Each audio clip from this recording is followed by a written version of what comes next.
Assalamualaikum Ibu Asya. Waalaikumsalam, Bu. Apa kabarnya nih? Alhamdulillah baik. Gimana nih? Kemarin kan sudah menjalankan masa kehamilan, melahirkan, dan juga sudah menjalankan masa nifas. Apakah Ibu ada rencana Ibu untuk melakukan KB? Ada, Bu, rencana kayaknya. Apa Ibu tahu KB itu apa? Untuk menjaga jarak kehamilan, Bu. Iya Gitu. betul Ibu, KB itu untuk menunda atau mencegah kehamilan. Ibu tahu nggak, yang Ibu tahu itu ada KB apa aja Ibu? Saya tahu cuma pil aja. Pil aja, oke Ibu.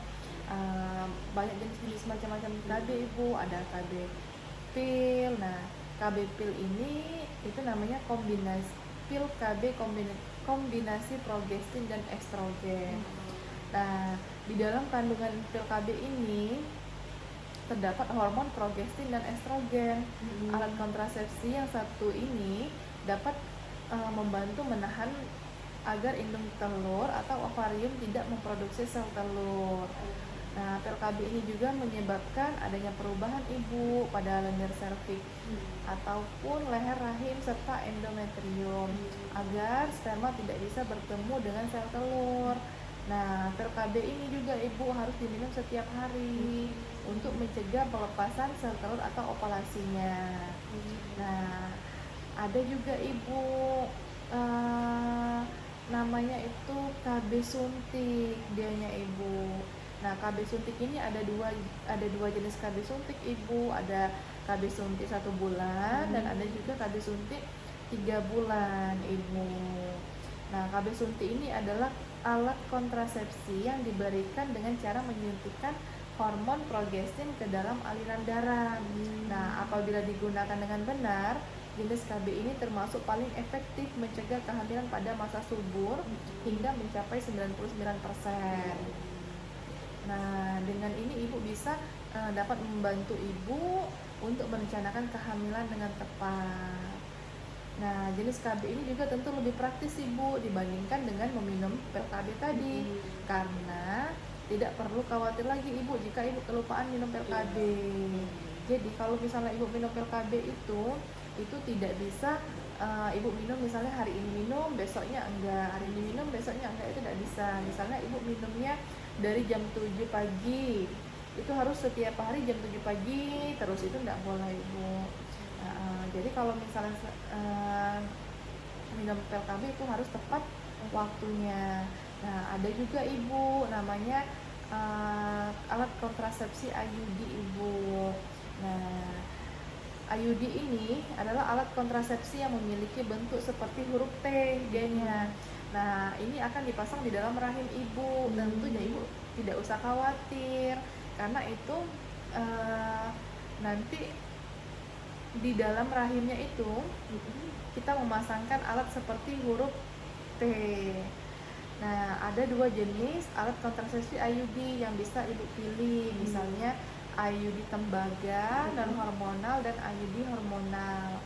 Nah, IUD hormonal ini KB spiral mengandung hormon progesteron sintetis.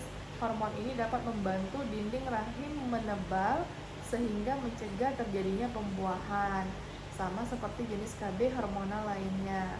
Nah, IUD juga adalah alat kontrasepsi yang dapat digunakan untuk waktu jangka yang panjang. Jadi kalau ibu ibu hanya perlu memasangnya satu kali untuk periode waktu tertentu. Nah, ibu ada juga kondom ibu. Nah, kondom ini alat kontrasepsi yang praktis dan mudah ditemukan di mana saja. Terus juga tetapi harus kita ingat juga ibu, kondom ini hanya aman dan efektif untuk sekali pakai saja. Pengguna kondom juga harus tepat karena bisa timbul risiko terlepasnya selama berhubungan intim. Nah, jadi ibu harus hati-hati kalau misalnya ibu memilih alat kontrasepsi seperti kondom. Nah, ada juga metode kontrasepsi alami ibu dengan sistem namanya dengan sistem KB kalender. Nah, KB kalender ini jenis KB alami karena menggunakan perhitungan masa subur wanita. Nah, biasanya ini digunakan setelah hari pertama menstruasi hingga sampai ke hari ke-14, Ibu. Uh, jadi sistem KB kalender ini bisa dikatakan kurang efektif. Ini karena adanya kemungkinan sistem KB kalender akan gagal dalam mencegah kehamilan yang bisa mencapai 20%. Nah, agar ibu lebih mudah menghitung masa subur ibu, coba nanti ibu tentukan, misalnya ibu haidnya hari pertamanya tanggal 1, biasanya itu 14 hari ke depan, jadi sekitar tanggal 14-15 ibu. Nah, dari sini, dari penjelasan saya ini, apakah ibu sudah mengerti? Mengerti Bu, sangat bermanfaat sekali. Nah, terus ibu rencananya mau pakai KB yang mana ibu? Kalau saya sih ingin punya anak 4 tahun atau 5 tahun lagi, jadi bagusnya mana ya Bu ya? Kalau saran saya itu ibu menggunakan KB IUD tadi ibu, yang dipasang di dalam rahim ibu. Jadi kalau misalnya ibu yang lain itu memang efektif semua, tetapi jika ibu meminum pil KB tadi sehari saja ibu tidak minum, itu bisa mengakibatkan apalagi pada saat masa subur ibu tidak minumnya ibu, jadi itu bisa menyebabkan kebobolan tadi. Sama juga dengan KB suntik dan juga apalagi KB kalender tadi ibu.